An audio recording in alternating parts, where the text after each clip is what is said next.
Je vous propose maintenant de voir tout ce qui est modificateur sous Revit, éléments de modification. Ça va nous permettre globalement de mettre à jour notre modèle, de relier les éléments ensemble, tout ce qui va être dessin. Ça va être une partie très importante du travail. Alors ça se trouve dans l'onglet modifier ici. On va parler un petit peu de tous ces éléments-là. Alors, on va en parler succinctement. Le but, c'est pas de faire une vidéo explicative du fonctionnement de chaque outil, pour plusieurs raisons.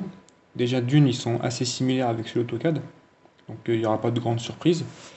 Deuxièmement, si vous posez vraiment des questions ponctuelles sur une commande, en passant dessus, vous avez une petite vidéo qui se lance automatiquement et qui vous explique comment fonctionne la commande. Et si c'est pas encore assez, vous pouvez faire F1 pour rentrer dans le menu d'aide complète de la commande, dans lequel vous avez un mode opératoire détaillé et une liste des fonctionnalités de la commande. Donc là, j'ai fait F1.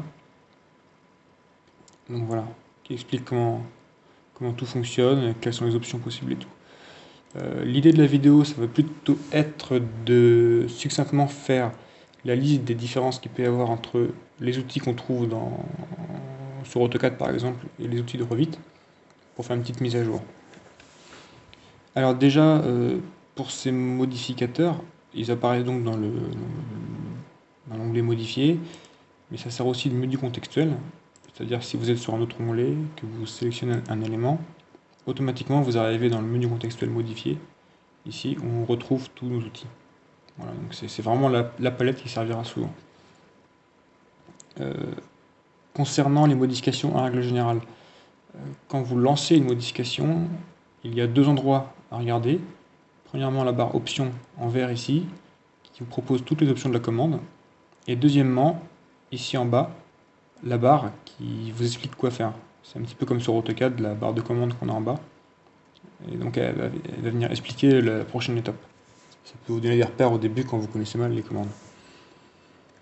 Alors je vais commencer par le premier groupe de fonctions, déplacer, copier, rotation. Il y a très peu de différence avec ce qu'on connaît déjà.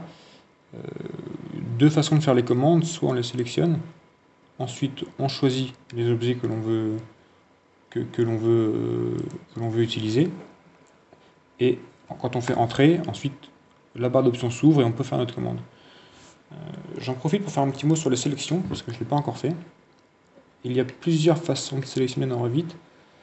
La première, c'est de cliquer sur les éléments. Et avec le bouton CTRL, on voit que ma souris, il y a un petit plus qui s'affiche. Et le bouton SHIFT, il y a un petit moins. Ça me permet d'ajouter les éléments. Donc sous CTRL, ça en ajoute. Et sous SHIFT, ça en enlève. Donc voilà, ça permet de faire des sélections. On peut sélectionner des éléments quand on a du mal à choisir un élément, qu'il y en a plusieurs. On peut faire tabulation. Ça vient nous montrer tous les éléments qu'il y a sous la souris. Donc quand il y a des choses qui superposent, ça peut être pratique. Pour les éléments contigus, comme ce voile qui a été modélisé de façon continue, quand on fait tabulation, ça nous permet aussi de sélectionner toute la continuité d'un coup. Ça peut être pratique pour certaines commandes, comme la commande décalée par exemple. Voilà. Et dernière méthode pour sélectionner qui est intéressante, vous sélectionnez une partie du modèle qui vous intéresse, et voilà, ça vous ouvrira ce petit panneau contextuel dans lequel il y a la catégorie filtre. Ça va vous montrer tout ce que vous avez sélectionné.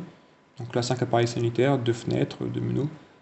Et en ne rien sélectionner ici, vous pourrez choisir les éléments qui vous intéressent. Par exemple, ici, les murs. Voilà, et j'aurai une sélection uniquement des murs. On peut enregistrer et récupérer les sélections, si ça vous intéresse. Je ne rentre pas dans le détail, mais bon, c'est possible. Voilà, pour cette introduction aux sélections.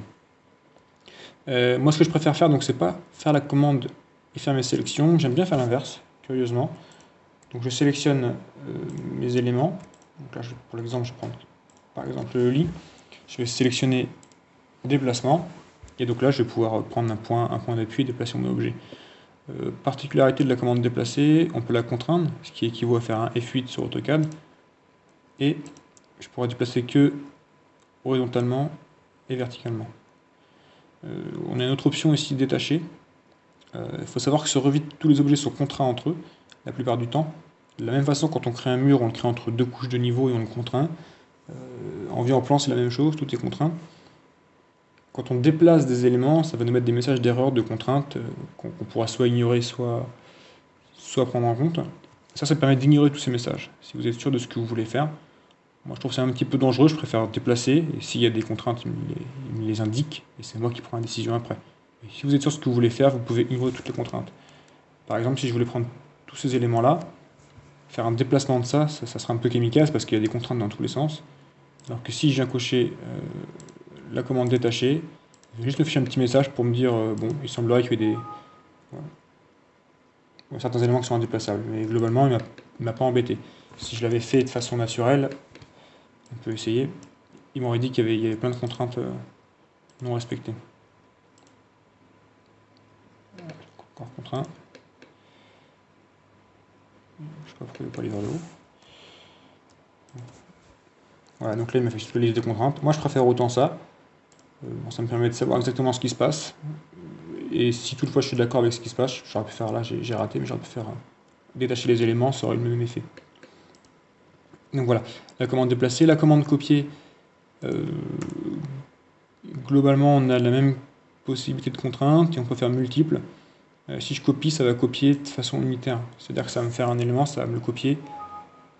Voilà, unitaire. Et après, la commande s'arrête. Alors que si je viens faire la commande multiple, je pourrais en faire plusieurs. Voilà. Donc rien de très original. La commande rotation, il y a une petite subtilité à connaître. C'est que par défaut, il me met donc le centre de rotation au centre de gravité. Donc je peux faire ma rotation, j'ai les mêmes options. J'ai même une option de copie ici. Par exemple, je vais faire une rotation avec copie. Soit je peux rentrer mon angle à la main, avec 2 points. Soit je peux directement rentrer un angle ici. Donc voilà, j'ai fait une copie de mon lit à 45 degrés. Si toutefois je souhaite déplacer le centre de rotation,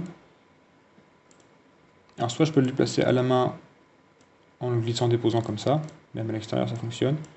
Soit je peux cliquer ici sur lieu et choisir après la position qui m'intéresse. Les deux fonctionnent. Et donc là on peut faire la rotation par rapport au centre de rotation qui nous intéresse. Voilà, ça c'est les 3 commandes vraiment basiques, hein, rien de spécifique. Autre commande qui ressemble beaucoup à AutoCAD, ça va être la commande décalée, soit graphiquement, soit en rentrant une valeur ici. Donc, par exemple là il y a une valeur de 1000, il y a une case copier également qui existe pour copier les éléments, sinon ça les déplacera seulement. Donc c'est là que ça peut être intéressant, par exemple d'utiliser la tabulation, et on voit qu'il me génère une petite ligne en pointillé de mon décalage. Et donc si je clique là, je vais avoir mon décalage qui va être sur cette ligne en pointillé. Voilà. Il me dit qu'il y a des contraintes non satisfaites, bon, c'est juste pour l'exemple là. Voilà, globalement sur la commande décalée. Ça peut être intéressant pour décaler par exemple si des murs courbes ou des choses comme ça. Également en dessin 2D, ça peut être très intéressant cette commande-là décalée. Elle est similaire à AutoCAD. Les symétries, c'est à peu près la même chose aussi. Si vous avez un élément, soit vous faites une symétrie par rapport à un axe qui existe déjà, donc, par exemple par rapport à ce mur-là, donc soit l'axe ou soit avec tabulation, vous pouvez choisir les rebords du mur, et il va vous faire la symétrie par rapport à cet axe. Soit vous ne connaissez pas encore l'axe et vous pouvez le dessiner vous-même. Vous sélectionnez l'élément, vous dessinez l'axe où vous le souhaitez, et ça vous fait la symétrie. Donc pareil, il n'y a rien d'insurmontable. 2 autres commandes encore assez similaires, c'est les commandes scindées, très simple à utiliser. Vous faites un premier point, un second point, et entre les deux, en fait, ça va découper mon mur en 3 parties. Ça l'a divisé. Petite subtilité, quand vous faites une découpe, vous pouvez cocher supprimer le segment interne, ce qui aura pour effet automatiquement de supprimer la partie du milieu. Voilà. Cette commande elle a aussi une petite sœur qui vous permet de faire une découpe unique à un seul endroit d'une certaine largeur. Par exemple 20 mm ici. Et si vous cliquez, ça va vous faire une petite ouverture. Ça peut être une commande assez intéressante pour faire par exemple les joints de dilatation, des choses comme ça. Donc là il y a les épaisseurs de ligne, on peut les désactiver temporairement en cliquant là. Et donc on voit bien qu'ici j'ai mon joint de 2 cm. Une commande qui peut servir assez souvent aussi. Voilà pour les commandes qui ressemblent à AutoCAD. Il y a 2 autres commandes qui ressemblent un peu, mais que je ne vais pas vous montrer ici parce que je ne m'en sers pas. C'est la commande réseau. Moi je préfère faire des... J'ai jamais assez d'éléments à copier en réseau pour l'utiliser. Donc j'ai tendance à plutôt utiliser les commandes copier. Et la commande échelle qui a assez peu d'intérêt sur Revit puisque en fait tous mes éléments sont les éléments paramétrables. Donc si je me sers d'une échelle sur des familles, il ne va rien se passer du tout. Ça ne va rien changer, puisque pour les paramétrer, il faudra rentrer directement dans les menus adéquats. Sur les éléments comme des murs linéaires, ça va seulement venir les étirer dans un sens, puisque dans le sens, ils vont être bloqués par leurs épaisseurs. Leurs épaisseurs qui sont réglables aussi dans les propriétés. Donc en fait, le seul intérêt partiel de cette commande, c'est quand on va être dans du dessin 2D, voilà, là sur l'exemple de la vidéo, c'est pour du texte. Donc, sur des éléments 2D pour travailler comme sur AutoCAD. Donc, pour faire des esquisses aussi. Mais bon, je m'en sers très peu souvent globalement. Donc voilà, là on a vu un petit peu les commandes usuelles. Il me reste 4 commandes à vous montrer qui sont un peu plus spécifiques à Revit, qui existent aussi sur AutoCAD mais un peu plus spécifiques là, parce qu'elles sont très utiles. Et je vous encourage, donc c'est aligner, ajuster, prolonger, là, ces 3-là. Je vous encourage à les utiliser au maximum. Et on pourrait tenter de faire des manipulations comme prendre les petites poignées et tirer les éléments comme ça. Je vous le déconseille fortement. Vous aurez des mauvaises surprises si vous faites ça, des mauvais raccords, des petits biais, il y a forcément un jour quelque chose qui se passera mal et vous ne saurez pas pourquoi. Je vous conseille vraiment d'utiliser ces commandes-là, qui font la même chose mais en beaucoup mieux et en beaucoup plus pratique, et on sait exactement ce qu'on fait avec.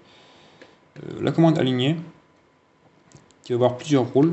Alors pour ça, je vais dessiner un axe dans structure, pour qu'on puisse bien comprendre. Normalement, bien sûr, sur mon plan, j'ai plein d'axes. Là, c'est pas le cas parce que c'est un modèle architecte que j'ai récupéré. Et ils sont pas affichés, mais normalement, c'est le cas. Donc, je vais prendre mon mur et je vais venir l'aligner par rapport à l'axe. Et ça marche dans l'autre sens là. D'abord, je sélectionne l'axe, donc là, toute cette droite là, et je vais dire que l'axe de mon mur va être aligné dessus. Donc, il me l'aligne, il me le déplace. Je suis sûr de ce que j'ai fait. Bon, j'ai un petit problème de contrainte, mais globalement, ça a marché. Et il m'offre aussi la possibilité très intéressante ici de bloquer mon mur par rapport à l'axe. Si je coche le petit cadenas, chose que je vais faire, et automatiquement, du coup, en fait, à chaque déplacement ultérieur de mon axe, le mur va suivre. Donc c'est quand même quelque chose d'assez intéressant quand on paramètre un projet, de pouvoir avoir accès aussi librement aux modifications après. Juste en bougeant certaines parties du projet, certains éléments comme des axes, on va pouvoir mettre à jour le projet très facilement.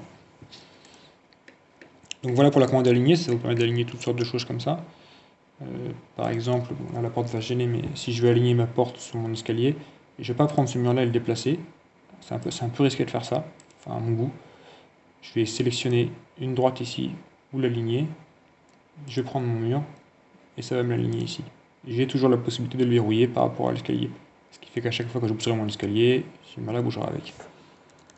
Donc la commande aligner, intéressante, il ne faut pas hésiter à en abuser. 3 autres commandes qui se ressemblent beaucoup entre elles, c'est les commandes prolonger et ajuster. Alors chaque commande ici est un cumul de prolonger et ajuster. Donc si je prends la plus basique qui est celle-ci, qui marche dans tous les cas, les deux autres c'est des extensions un peu particulières, des raccourcis pour gagner du temps, mais la commande principale c'est celle-ci. Je vais choisir une base sur laquelle je vais prolonger un élément. Voilà. C'est aussi simple que ça. Puis je sélectionne une base et je reprolonge un élément.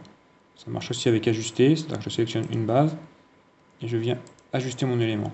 À noter, si je refais la commande, si je veux ajuster par rapport à ça, contrairement à AutoCAD où je sélectionne l'élément à enlever, là je sélectionne l'élément à garder. Donc il faut bien que je clique là pour qu'il m'enlève ce bout-là. Si je clique là, il va garder ce bout-là. Donc voilà, petite subtilité à connaître. Et je fais l'erreur en plus. Voilà. Ça c'est la même chose, sauf que comme on l'a vu là, on choisit une base, un élément à prolonger, et ainsi de suite. Là on choisit une base, et on peut venir prolonger plusieurs éléments dessus à la suite. Donc c'est un petit raccourci pour gagner un petit peu de temps si vraiment vous avez plein d'éléments à prolonger. Ça marche. Donc là, pour reprendre une base, il faut que je quitte la commande une fois. Voilà. Et je vais pouvoir ajuster par rapport à ça. Donc ça me permet d'en faire plusieurs d'un coup. Et autre petit raccourci, ça va être avec cette commande-là, ajuster, prolonger dans les angles. Ça va me permettre en fait de relier deux murs. Donc par exemple, si je veux relier ce mur-là ici avec celui-ci, je sélectionne mes deux murs et ça va venir me les relier. Donc c'est une commande qui est très intéressante. Moi j'utilise vraiment beaucoup. Elle peut aussi me permettre d'ajuster Là, ça a prolongé mes éléments ensemble. Si je veux ajuster ces deux éléments-là, je clique là, je clique sur la partie que je veux garder. De toute façon, on le voit avec les pointillés au milieu, hein, les parties qu'on garde. Les pointillés, ça simule ce qui va rester après. Voilà. Donc ces trois commandes-là, très très utiles. La commande aligner, très très utile. Qu'est-ce qui va me manquer? On a fait le tour de tous les outils. Bon, la commande supprimer, je ne vais pas la présenter. C'est comme les touches sup de votre clavier, c'est la même chose. On peut parler un petit peu des verrouillages. Alors les verrouillages, vous prenez un élément, vous venez le verrouiller, et après il ne bouge plus. Impossible de le déplacer, vous ne pouvez plus rien en faire. On peut recliquer sur la petite punaise ici pour le réactiver. Et là il devient déplaçable de nouveau. Et s'il est verrouillé, je peux aussi le verrouiller ici, voilà. Donc ça peut être intéressant quand il y a certaines choses qu'on veut fixer et certaines qui ne bougent pas. Au fil du projet, on les verrouille. Bon, c'est quand même plus intéressant dans une optique de conception, mais ça peut quand même nous servir à nous aussi. Donc voilà pour ces outils de base. Alors bien penser à surveiller l'outil, la barre d'options, ici. Bien penser à surveiller en bas ce qui nous dit, ça peut être une bonne indication. Et après, ne pas hésiter à l'utiliser le plus souvent possible, plutôt que de bidouiller sur le modèle avec les poignées. Utiliser au maximum ces commandes-là.